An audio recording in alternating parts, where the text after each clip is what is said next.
I'm Isidro Romero, and this is the news in San Antonio. A crew that was cutting grass found a badly decomposed body hidden in tall brush. Investigators believe the man may have been hit and killed by a driver who left the scene. Vanessa Croy takes us there.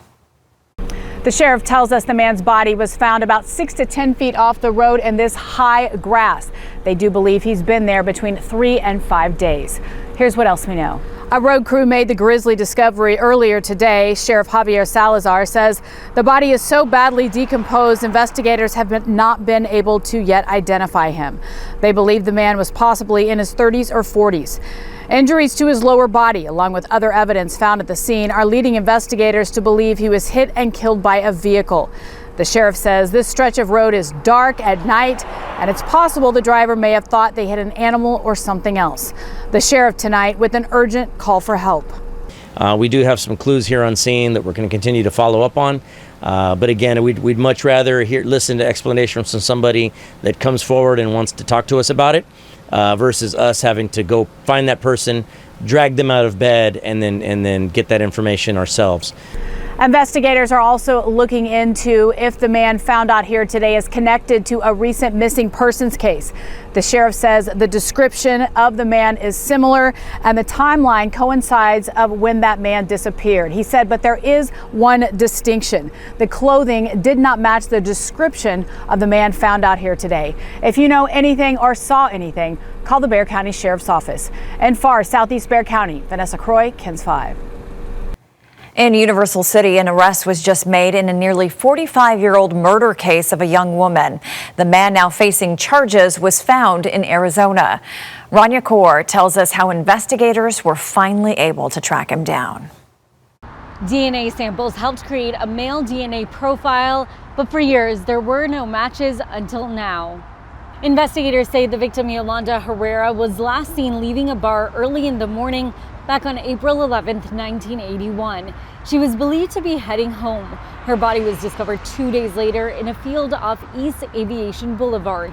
An autopsy revealed she died by multiple blunt force injuries and she was possibly sexually assaulted before her death. Even with DNA samples and multiple interviews, Universal City Police had no matches. In 2021, a male DNA profile was created. Then last year, police say a DNA sample that was collected matched to a man named Kelly Lee Brower. I spoke to the family on Thursday when we got back into town, and it's just surreal. After 45 years to give them that, it's a pride and a joy that you can't describe, to personally put in words. Brower confessed to the murder. He lived in Universal City at the time of the murder. Investigators say there is no evidence that Brower and Herrera knew each other prior. Brower is facing charges of capital murder. Brower is yet to be extradited from Arizona. Rania Kaur, KENS 5. Service dogs can save lives, but to do their job, they have to be trained. A local nonprofit that trains service dogs for veterans says they had an unwelcome encounter at a mall. Now they want to turn the moment into an educational one. Kristen Dean has the story. PTSD and anxiety, they can tell when their handler is starting to get aroused before they start getting aroused. They can feel that agitation, and they come up and they can do several things. One of them is they put their paws on their handler's leg. So here's my dog, of course. Train a Dog, Save a Warrior. That's the local group offering a unique approach to training service dogs. We look at it as a team approach. We train the person and the dog together. So we're training medical alert service dog teams in order to improve that person's quality of life and, in a lot of cases, prevent suicide. Sunday, August 16th, Cooper, the dogs, and their handlers were doing escalator training at Rolling Oaks Mall. We like to go and at least go by them and show them the noisy escalators to help prevent them from being nervous. 10 minutes after arriving in Dillard's, the manager approached. She said, "What are you doing here?" And I said, "Well, we're just training the escalators." And she said, "I'm sorry, you can't train in my store." And then we proceeded to tell her, yes, we can. We are service dogs, and we are working, and so on and so forth. Texas state law reads in part, a service animal in training must not be denied admittance to any public facility when accompanied by an approved trainer. We're not looking for an apology. We're not looking for anybody to be fired over this. We want San Antonio to be educated, actually the whole entire world, really, but San Antonio to be educated about this so that we make a smoother pavement for the next person that goes through Dillard's or the next person that goes into another store. Sherwood says, understanding the law is a win for everyone. It's nice to have, the acceptance by the retail community that these are actual shoppers that want to spend their money in your store. So don't piss them off, Kristen Dean, KENS 5. We reached out to Dillard's for a response, and they said in part, quote, for safety and accessibility reasons, our team asked the group to clear the escalator area so traffic could flow freely. At no point were they asked to leave the store, and they were welcome to continue their visit. Six Flags Fiesta Texas broke ground on what it calls the largest single investment in the park's 35-year history. Werewolf Gorge will be the world's longest family launch coaster. It'll feature 4 launches along 4,000 feet of track and reach speeds of up to 40 miles per hour. Riders will venture into a mysterious quarry that is home to a centuries-old werewolf legend. The ride is expected to open next year. And that's the news in San Antonio.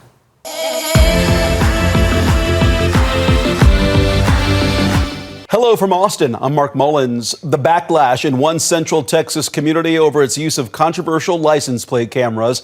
On Wednesday, Flugerville ISD announced it is suspending the use of its flock safety system near schools. This decision comes just hours after the city of Flugerville voted to cancel its contract with the company. Brianna Perez explains. On Flugerville streets and outside the district's high school campuses, things look a little different after both the city and school district cut ties with flock safety. Protecting our community does not require us to sacrifice our privacy and civil liberties. Tuesday night, Flugerville residents shared their concerns about the cameras, the data they collect, and who has access to it. When there's no accusation of a crime, how in blazes can you share all this information? A concern also echoed by council members. The city says it found an issue that allowed non-partner law enforcement agencies to access its flock data. I don't know if I would call it a violation of the contract, but it's definitely a violation of trust. So the city ended its contract, turned off all 28 cameras, and disabled access to the system. Around the city, flock cameras like this have been covered since yesterday. But here at Flugerville High School, those cameras are nowhere in sight. That's because officials say they removed 15 of them across the district, which were previously placed at high schools and athletic fields. When they were being used only for safety and security for our campuses, for our students and staff, but whenever we weighed those with the cost-benefit analysis, we decided that they were better to be taken down. So they have all been removed. District officials say they bought the cameras using money from a 2022 bond. They did not do facial recognition or anything like that. It was to scan the license plates, and they would send an alert to law enforcement if there was a stolen vehicle or a vehicle that was flagged or anything to let us know if someone had come on property that our police needed to be aware of. Officials say the cameras were helpful, but they felt removing them was the best choice after hearing from the community. Next, the district will work through its contract with Flock. School officials could not say whether they plan to bring in another company to provide cameras in the future. In Flugerville, Brenda Bettis, KVUE News.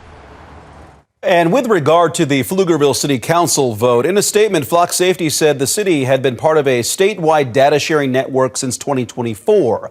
But 2 out-of-state agencies were mistakenly included in the Texas network, and the error was corrected months ago. The city of Austin says it's taking steps to protect people's freedom to read whatever books they want at public libraries. City leaders announced a resolution that council plans to approve to declare Austin a book-safe harbor. They say it will affirm the city's commitment to intellectual freedom and fight the ongoing efforts to remove certain titles from public school libraries.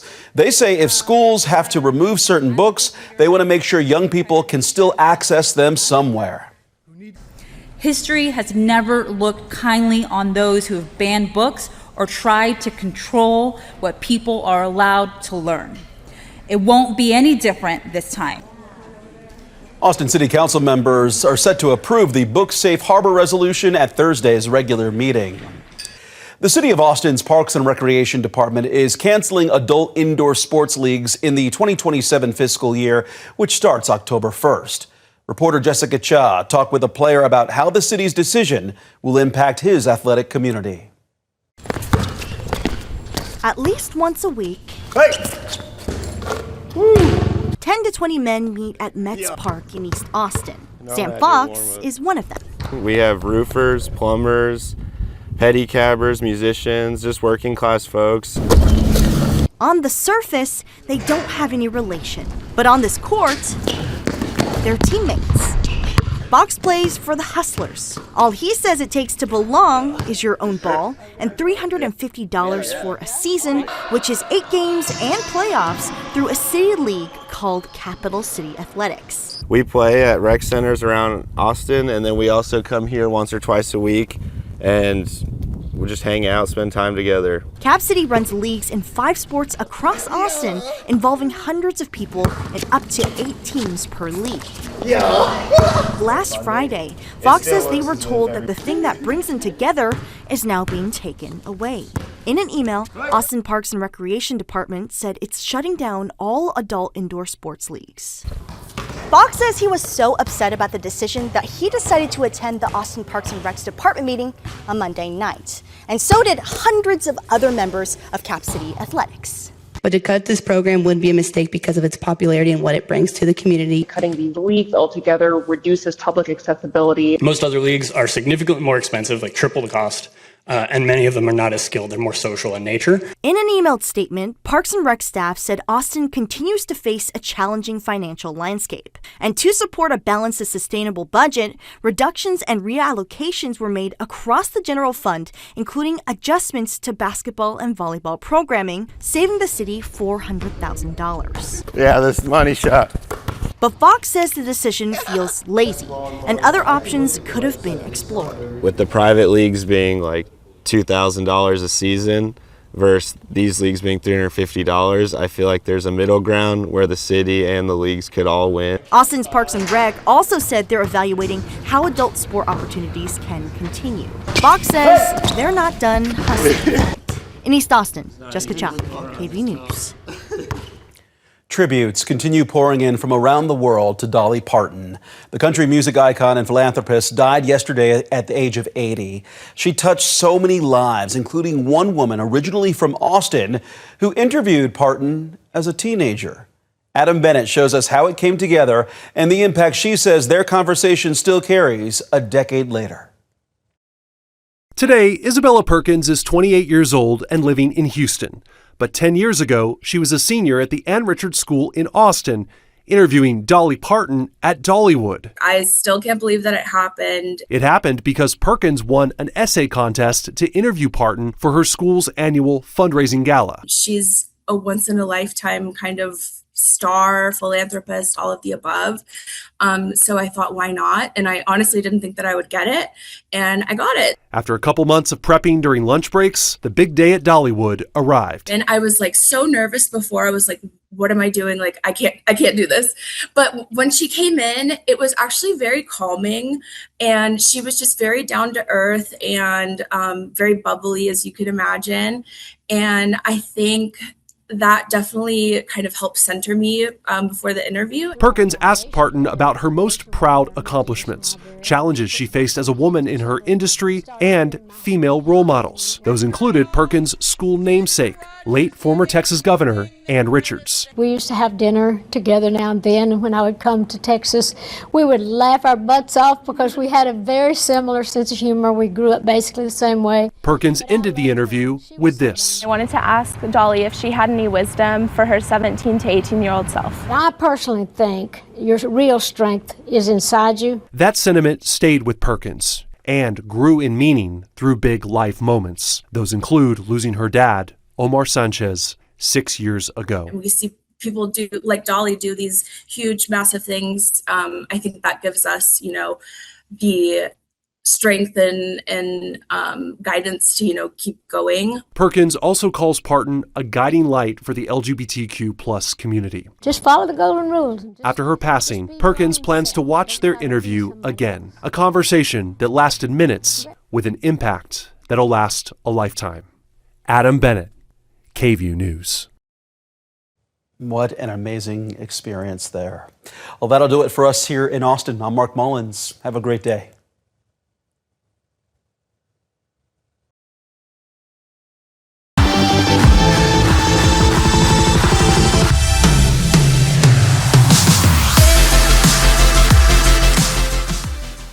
The heat keeping a tight grip on Texas. I'm Bill Taylor with Texas News Now weather. Triple-digit heat in every direction unless you get up to where some of the rain's been falling. That's the Texas Panhandle, lower 90s, even Midland at 97. You take it, right? But once you get into Central Texas, South Texas, triple-digit heat, triple-digit feels like. So here we go with a heat advisory that's been extended now through Thursday, 7 p.m.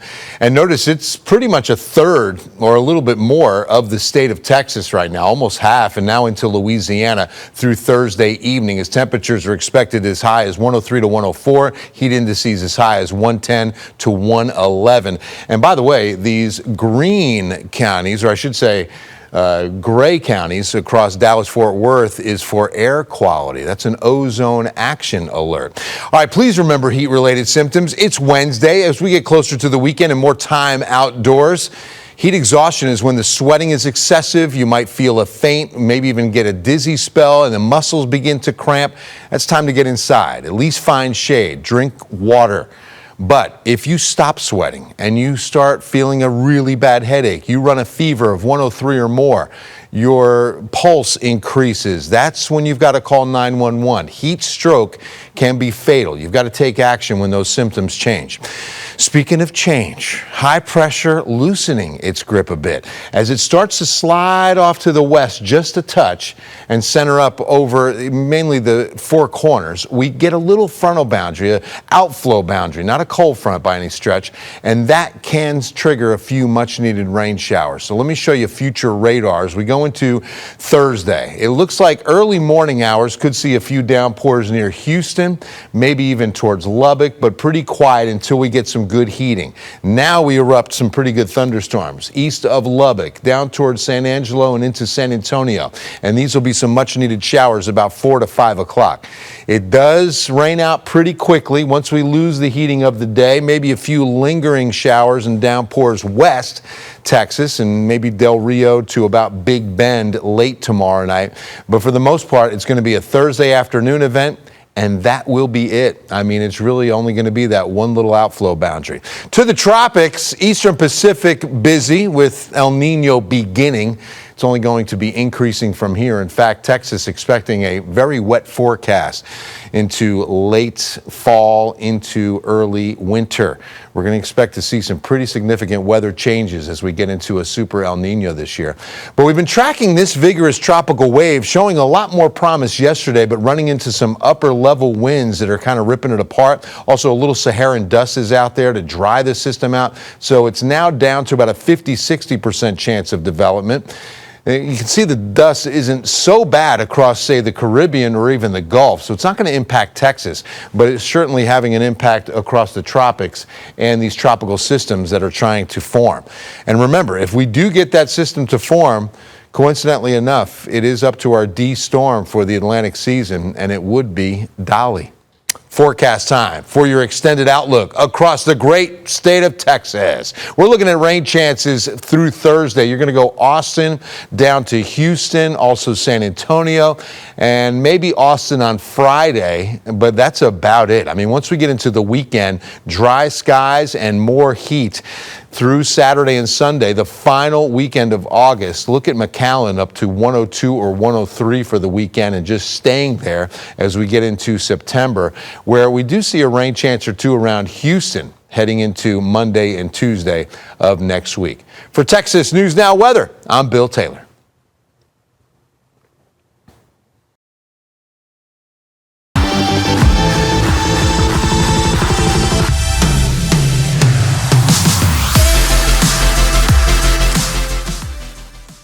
Here's a look at today's headlines across Houston. Hello, I'm Len Cannon. A second witness in a deadly ICE shooting in Houston is back home with his family. Daniel Tirado Pantoja was released from ICE custody one day after a federal judge granted it, but his legal fight and the investigation into the shooting is far from over.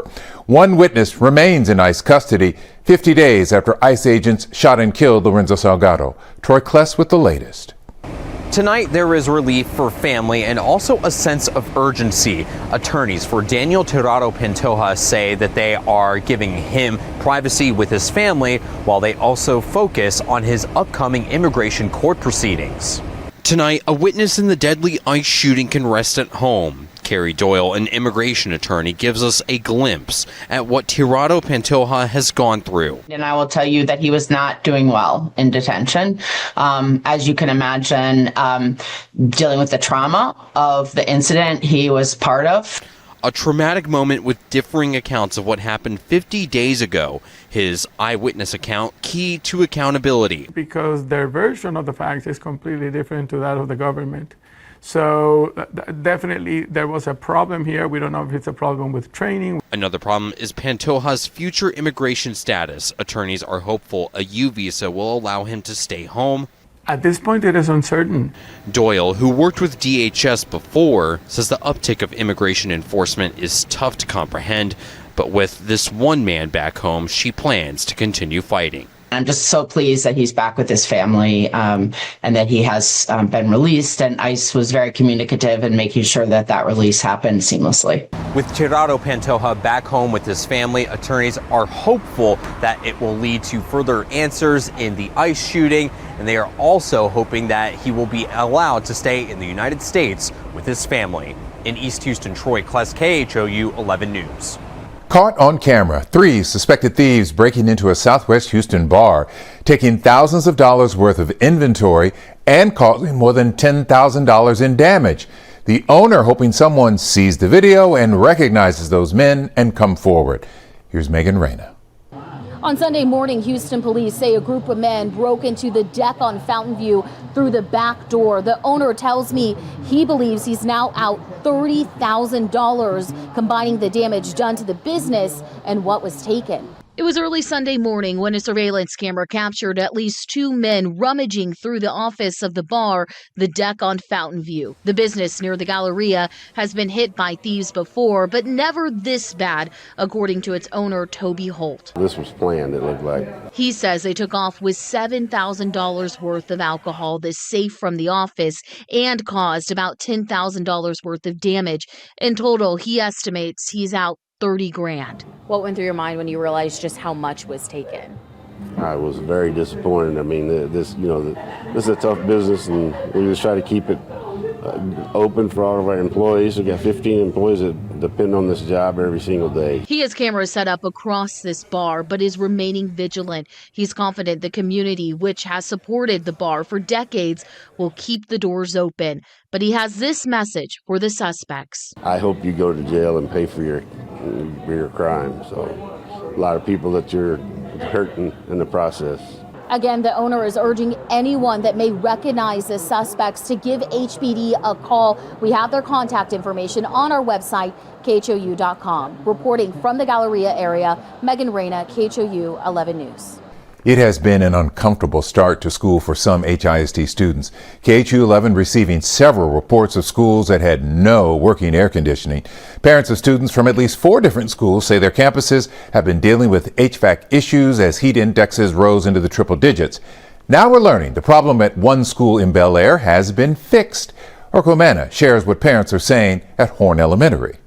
Parents tell me the air conditioning issues here at Horn Elementary have been going on since school started back on August 10th. Now, more than 2 weeks later, it appears the problem has been solved. Parents we spoke with say their kids would come home from school with headaches because of how hot the temperatures were inside their classrooms. Parents also say the PTO spent $8,000 in emergency funding for portable AC units to try to keep things cool for their kids, but they claim Houston ISD told teachers to unplug them.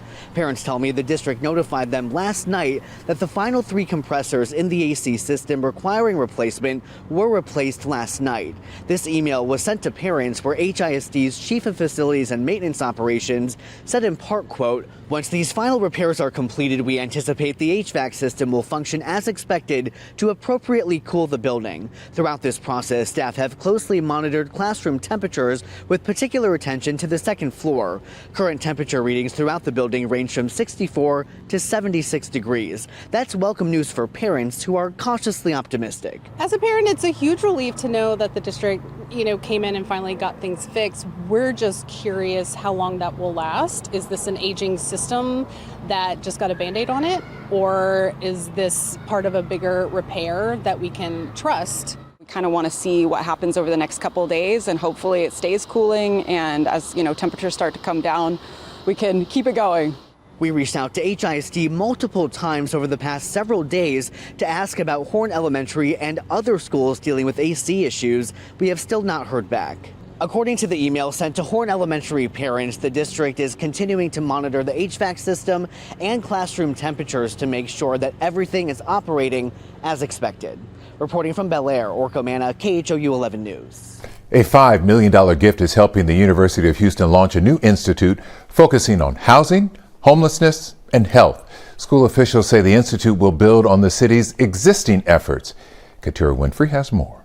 University representatives presented the news to the mayor and city councilors this morning. The institute will target several areas, but reducing homelessness is a key area. This is a huge milestone as the university is set to hit its centennial. The initiative will live under the already established UH Health. An anonymous gift of $5 million will help fund the work of various groups who will be tasked with identifying needs through research and use that to form what they call practical solutions. Officials say this will equip communities with the tools they need to understand root causes of homelessness while identifying the gaps in healthcare and elsewhere. University representatives say homelessness is a complex social failing, and solutions need to include multiple disciplines like housing, behavioral health, public policy, education, and more. We're headed in the right direction, but we have a lot of work to do, and this announcement today is only going to improve our opportunities to help the homeless get the care and the job opportunities that they deserve, and also get them off the streets. Houston has already shown that the country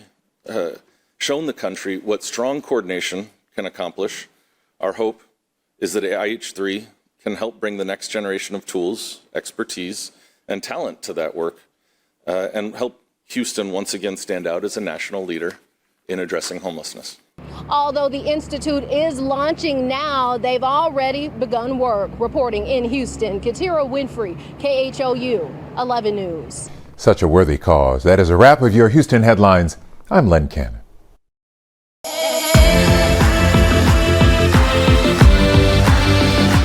I'm Chris Lawrence with your top stories in North Texas. The Ross Fire has burned 80,000 acres 60 miles west of Fort Worth. Officials in Palo Pinto and Jack County say they're doing all they can to contain it, attacking the fire from the ground and by air.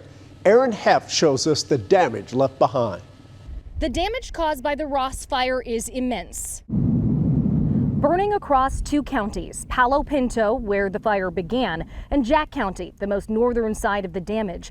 That's where we traveled, following the path of the fire northeast. As we made our way down the miles of burnt land, we found crews erecting power poles and restringing lines. This area, if not entirely, is largely without electricity. The latest from the United Cooperative Services says hundreds of meters are out and over 300 poles have burned down. Property after property affected differently. Catching the moment, many hurry to move their livestock off the land, though unfortunately our crew came across a herd of cattle that died in the fire, and also homes that have been completely destroyed. With acreage continuing to be consumed by the Ross Fire, officials have yet to have the ability to count the number of homes that have been damaged or entirely lost. Officials explain lower wind and higher humidity gives them a chance to have more progress and get more containment on the Ross Fire. In Jack County, I'm Aaron Heft. A legal fight is playing out in court over a proposed data center in the town of Westlake, north of Fort Worth. As Brittany Costello reports, the developer in town are asking a judge to lift a temporary injunction while neighbors in Keller fight to stop the project from moving forward. Today, a civil court judge heard from attorneys representing the town of Westlake and a data center developer on why this temporary injunction should not continue. But the neighboring community is not backing down. Protesters gathered with signs outside the Tom Vandergrift Civil Court building in Fort Worth Wednesday morning. This affects all of us in the area. They're concerned about a Westlake data center planned to go up 500 feet from neighboring Keller homes. Multiple concerns. There's the water usage, the noise from the cooling and the powering. A judge granted a temporary restraining order last week. Attorney Jason Friedman is representing folks who are trying to stop the development. I believe that notice was deficient. We believe that they made amendments to the zoning without proper notice. But Wednesday, attorneys representing the town of Westlake and the developer argued against that assertion, asking a judge to throw out the case. Their stance hinged on what Westlake Mayor Kim Graves told us in a sit-down interview last week. You go back to 1998, it was a piece of land that we determined would be our commercial and industrial land. But that is also a point of contention between the two parties. We were blindsided. I think the whole community was blindsided. What will happen next depends on a ruling expected by next week. If we can't stop them, to delay them as much as possible. In a statement from the town of Westlake, a spokesperson says, in part, we look forward to the court's decision and to moving this project forward in a manner that protects the interest of Westlake and its residents. In Fort Worth, I'm Brittany Costello. Attorney General Ken Paxton says Meta's billion-dollar settlement will change how the company protects children online. Kevin Reese explains what it means for families in Texas. The pendant Victoria Hicks wears around her neck bears her daughter's photo, 16-year-old Alexandra, who died by suicide. They blamed the influence of social media, and Wednesday they celebrated at least some social media change. This is a groundbreaking step. This is historic to protect our kids. The settlement comes after state attorneys general, including Texas, accused Meta of intentionally designing features on Facebook and Instagram to be addictive, misled the public about the risk to young people, and illegally collected data from children under 13 without parental consent. Meta was telling parents everywhere that their top concern was the safety of their children, and it wasn't. Their top concern was making a buck. While not admitting fault, Meta has agreed to pay up to $18 billion, $1 billion of that going to Texas to fund youth mental health services and after-school programs and more, while also agreeing to make changes, daily time limits for users under 18, a ban on cosmetic image filters, and nighttime restrictions, including a ban on notifications after 10 p.m. These are not simply promises to do better. These are changes to the products themselves, to start to make things safer for our kids online. In a blog post, the company said ensuring teens have a safe and productive experience on our platforms is an absolute imperative for Meta. We want to get this right for parents and teens, and that's why we partnered with state attorneys general to set a new industry standard. Meanwhile, Meta agreed to pay 70% of that $18 billion now, the remaining 30% if and when YouTube and TikTok agree to make similar changes too. In Dallas, I'm Kevin Reese. Starting a family comes with plenty of unexpected challenges. And as Morgan Young reports, one organization is stepping up to make sure both mom and baby thrive. Some sounds never get old. That sound means a baby was just born. So even after 20 years, Linda Jackson still loves helping families welcome what's new.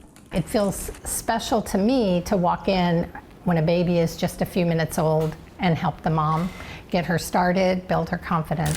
Jackson coordinates the lactation services at Methodist Dallas. The moms are a little worried about how are they going to be successful and just how does this all work. Sometimes it takes a little time. Some babies need a little more care in the NICU before they can come home. In both cases, there's a gift available from moms who have a little, sometimes a lot extra to give. They're filling up their freezer. They don't want to throw it away.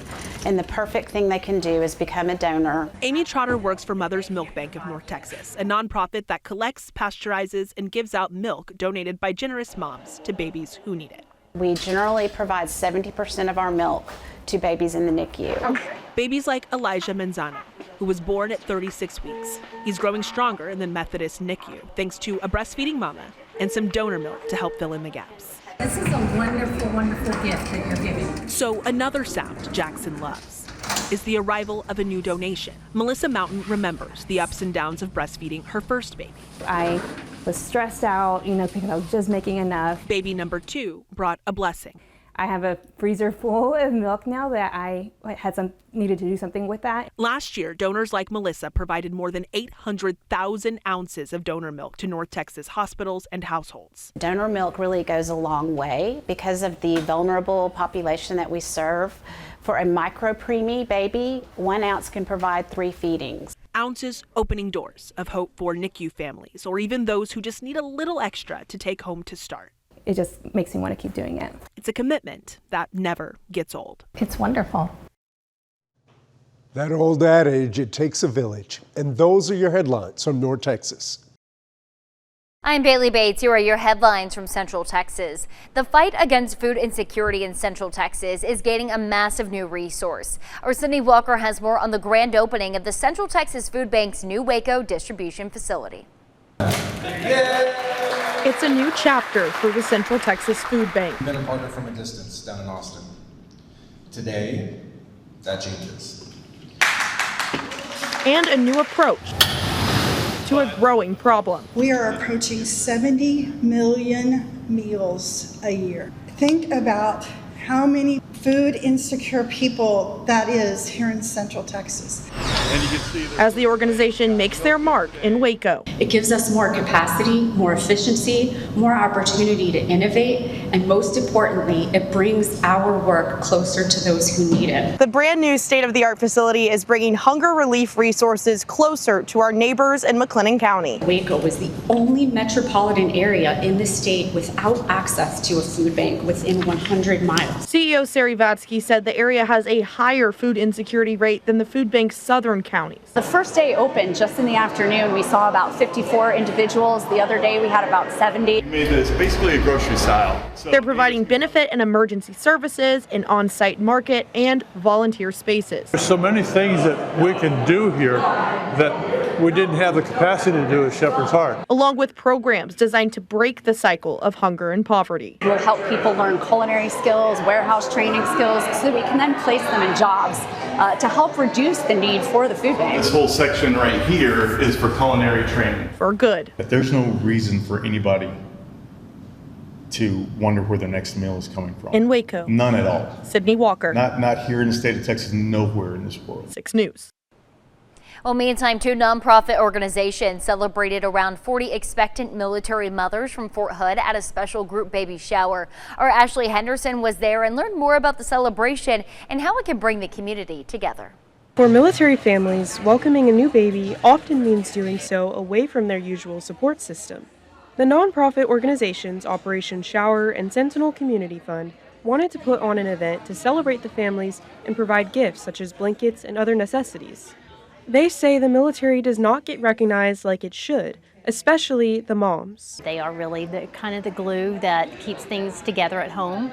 And we figured out years ago that they rarely get celebrated, recognized, and so this is our chance or an opportunity to say we see you and we recognize that this is not an easy job and thank you. The organizations say they put on the event with 2 main goals, community and connection. There's so many of these moms that may be either new to the base or even been here for 5 years that don't know other moms that are also expecting and are here today. So a big reason that we love doing this is a way to connect moms that maybe didn't know each other before. One of those moms is Jasmine Maravilla. She says she moved here a year and a half ago. She has been raising 5 kids with another one on the way soon. It's been a journey for sure, hard with the kids when he goes out to the field and then, being out there for weeks and stuff like that. So it's been a journey for sure with the kids at home. Maravilla and other moms got to mingle and make new friendships. My family is all back at home. I have no support here whatsoever. So making friends is important to me because I get to get out, socialize, and meet new people, and I have that me time. Throughout the event, the moms, along with their friends and families, gathered for lunch, played games, and received various gifts. They smiled as they opened their gifts and mingled with other moms. This event allowed them to make new friends and gain extra support during their pregnancy. Well, how wonderful. Operation Shower was founded in 2007 and has been throwing large-scale baby showers for military moms around the country. They'll be in Corpus Christi next month. Those are your headlines from Central Texas.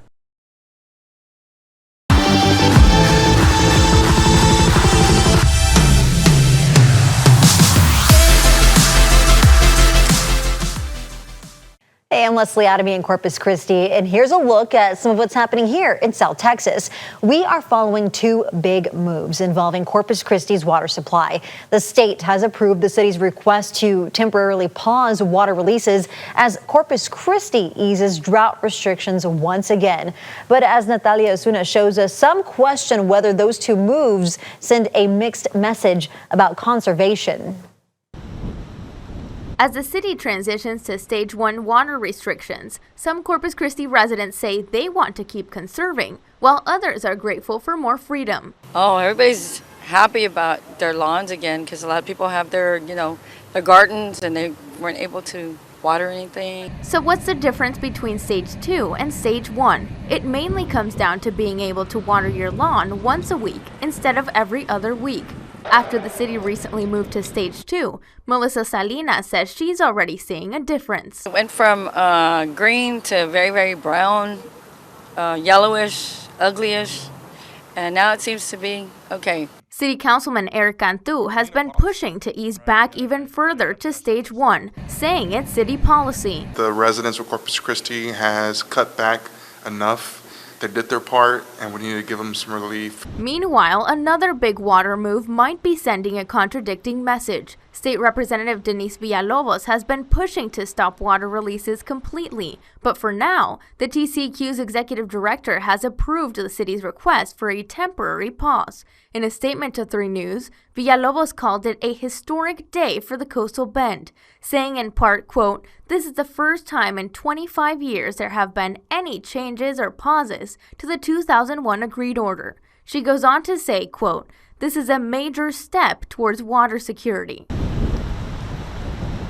But not everyone thinks the two moves add up. City Councilman Roland Barrera says he's concerned about the city loosening drought restrictions while asking the state for temporary relief. We're not consistent in our message, and once again, I think until we've secured reasonable water sources, then it's still premature. But I'm excited. I'm glad the TCEQ granted that. It just gives us more time to be able to find a resource that we know that could serve the whole coastal bend. And while some city leaders say they don't know how long Stage 1 restrictions will last, Salinas says she's grateful for the relief, even if it's short-lived. Any amount of time is better than nothing. Now, following a push from state leaders, a safety change is now in effect along a popular route for visitors along the Texas Gulf Coast. The speed limit on Highway 361 between Corpus Christi and Port Aransas has now dropped after a string of deadly crashes. But as Bill Churchwell shows us, even with new signs and more troopers on the road, some drivers still aren't slowing down. New signs, new speed limit, and more enforcement. Some drivers slowed down while others made up their own rules of the road. TxDOT lowered the speed limit from 60 to 50 miles per hour between Park Road 22 to just south of Beach Access Road 1A. The change comes after 2 deadly crashes in 1 week that killed 3 people, and DPS says enforcement has already ramped up. In the past 48 hours, troopers working in the State Highway 361 initiative have made just over 200 traffic stops. They made 6 arrests, 1 for DWI. Law enforcement is watching for speeding, distracted driving, and other violations that can lead to crashes. So with that reduced speed to 50, you're going to have to drop your speed another 20 miles per hour if you're passing a trooper or another law enforcement officer with their their lights activated. TxDOT is also adding technology.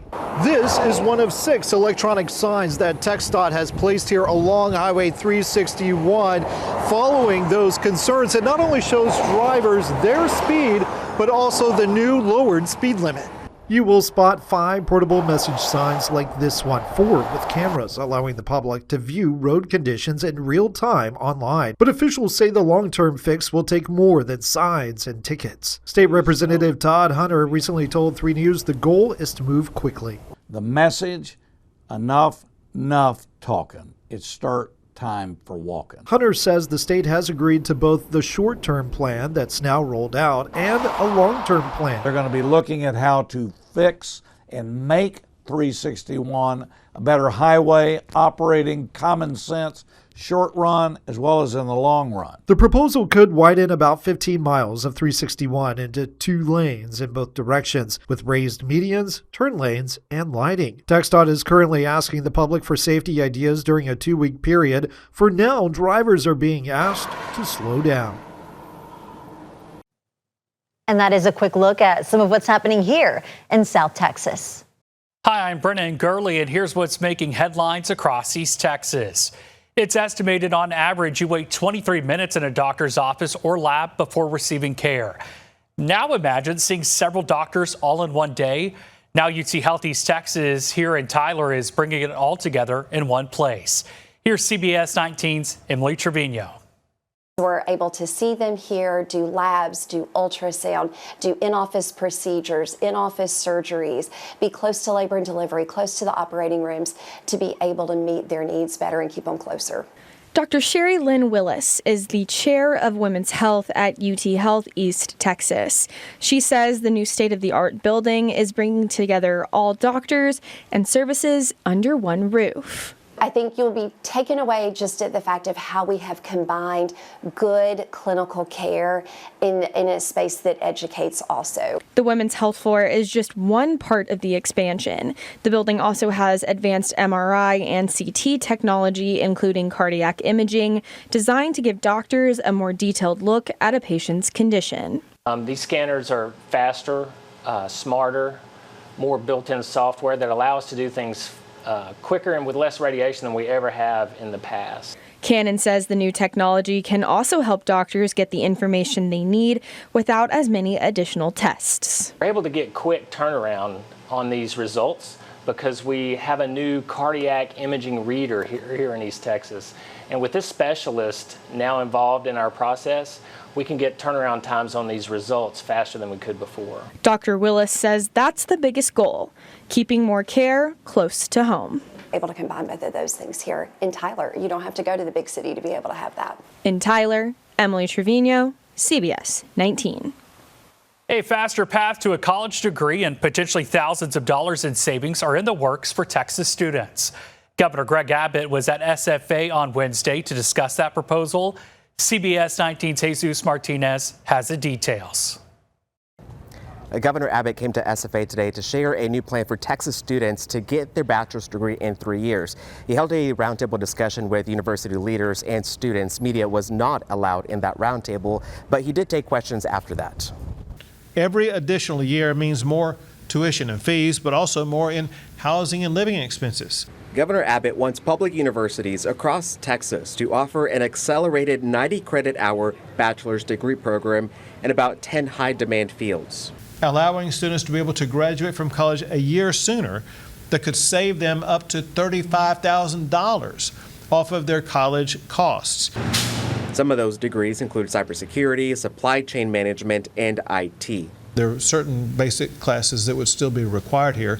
A typical 4-year bachelor's degree requires 120 credit hours. So they may have fewer electives and just a more concentration in their subject field of expertise. Abbott directed the Texas Higher Education Coordinating Board to create a framework for this program to then recommend to the legislature. It could be applicable as soon as the beginning of the next school year. For students transferring from community colleges, Abbott says some of those credit hours would count towards this 90-hour degree. The Higher Education Coordinating Board will work to try to merge the two. The board is expected to make those recommendations by the end of the year ahead of the next legislative session. At SFA, I'm Jesus Martinez. And that's a wrap of your East Texas headlines. I'm Brennan Gurley.